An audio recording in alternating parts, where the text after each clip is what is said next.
Pada modul ini, fase C kelas 6 di SDN Lamaran Sari dengan durasi 112 jam dengan tema proyek gaya hidup berkelanjutan dengan topik proyek sampahku tanggung jawabku, di mana dimensi yang dibangun adalah dimensi pertama beriman bertakwa kepada Tuhan Yang Maha Esa dan berakhlak mulia serta gotong royong. Elemen yang diambil adalah akhlak kepada alam dan juga kolaborasi, di mana sub-elemen ini adalah menjaga lingkungan alam sekitar dan kerjasama.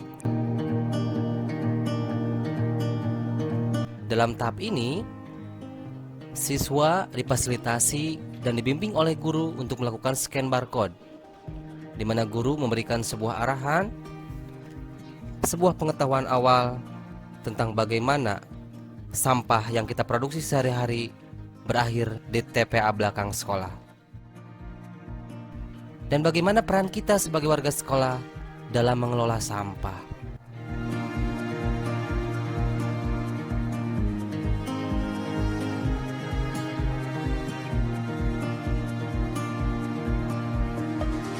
Kemudian, observasi dilakukan dengan upaya mengunjungi ke TPA belakang sekolah dan juga selokan-selokan yang ada di sekolah. Pembelajaran yang dilakukan tentu sangat diferensiatif karena seutuhnya melibatkan peserta didik di dalam proses belajar.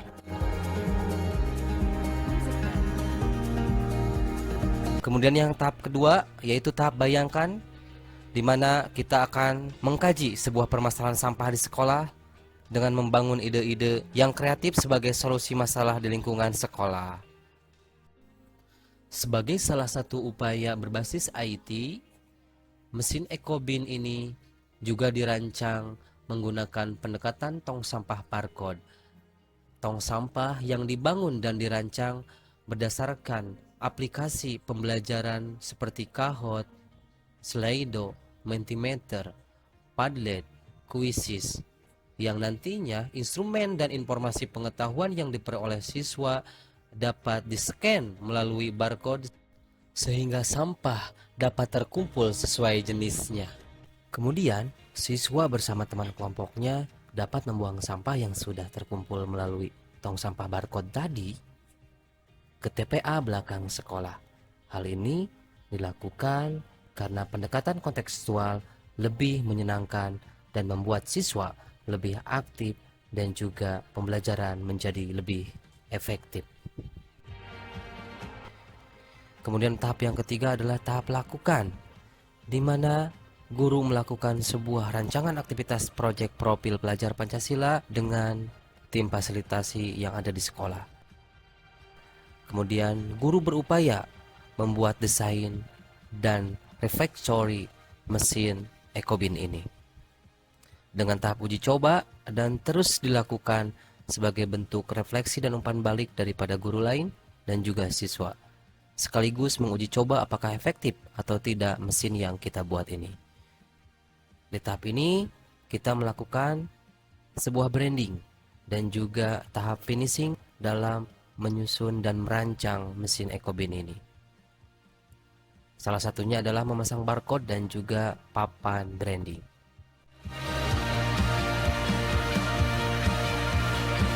Saatnya beraksi dan ayo kita bakar. Sebelumnya siswa memilah dan memilih antara sampah organik dan non-organik, tentu dengan konteks sampah kering dan sampah basah. Kemudian siswa dapat membarcode petunjuk penggunaan atau cara pakai menggunakan mesin EcoBin ini.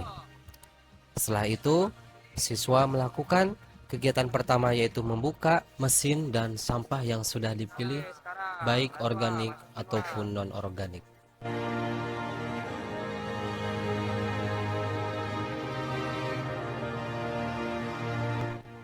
Setelah sampah menumpuk dan siap untuk dibakar, saatnya menuju tahap kedua.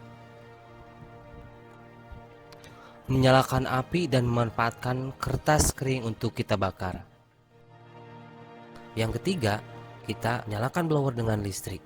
Setelah itu, kita tunggu sampai proses pembakaran terjadi.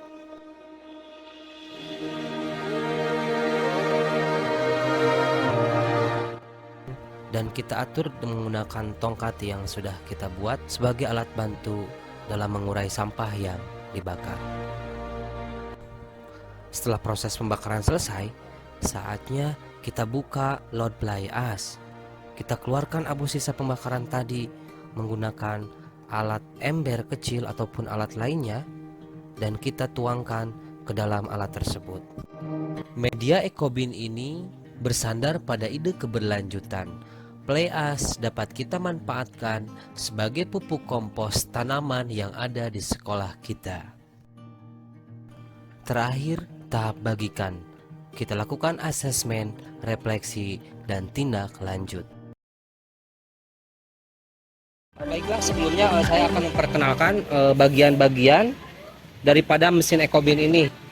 Bagian yang pertama itu adalah load waste. Nah, ini fungsinya untuk memasukkan sampah yang sudah kering atau yang sudah dipilah dan dipilih oleh siswa. Artinya dengan sistem barcode yang sudah siswa lakukan pada pembelajaran sebelumnya, yaitu memisahkan antara sampah organik dan non-organik.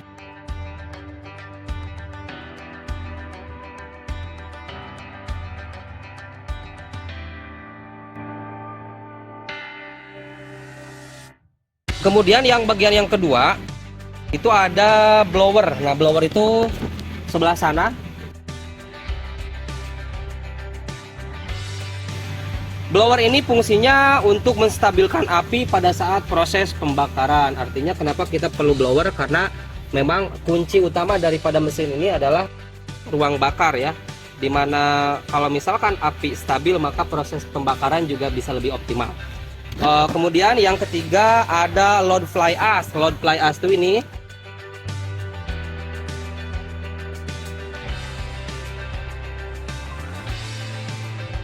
load fly ash fungsinya untuk mengeluarkan abu sisa pembakaran. Jadi nanti setelah mesin beroperasi membakar sampah, nanti di sini ada debu yang nantinya bisa digunakan untuk apa saja.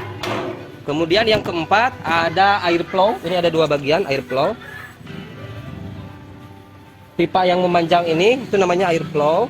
Fungsinya untuk mengeluarkan abu sisa pembakaran ya. Kemudian bagian yang kelima ada stop boiler.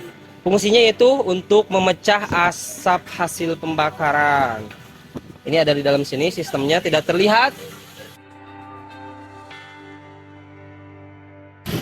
Kemudian yang keenam itu ada reduksi asap. Inilah reduksi asap. Kotak belakang ini memanjang ke atas.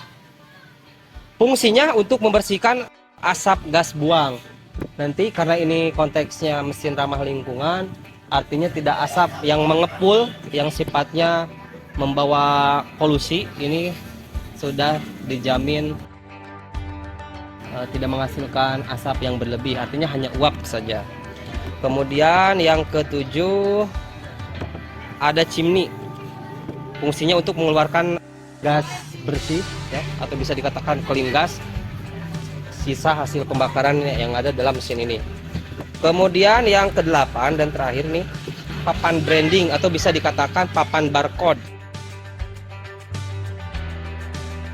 dimana nanti siswa ataupun guru ataupun operator yang ingin menggunakan alat ini untuk mengetahui lebih jauhnya lagi bagaimana memfungsikan mesin ini secara efektif, nanti bisa menggunakan pemindah yang ada di smartphone masing-masing pengguna. Kemudian silakan barcode, di sini ada tutorial cara memakainya.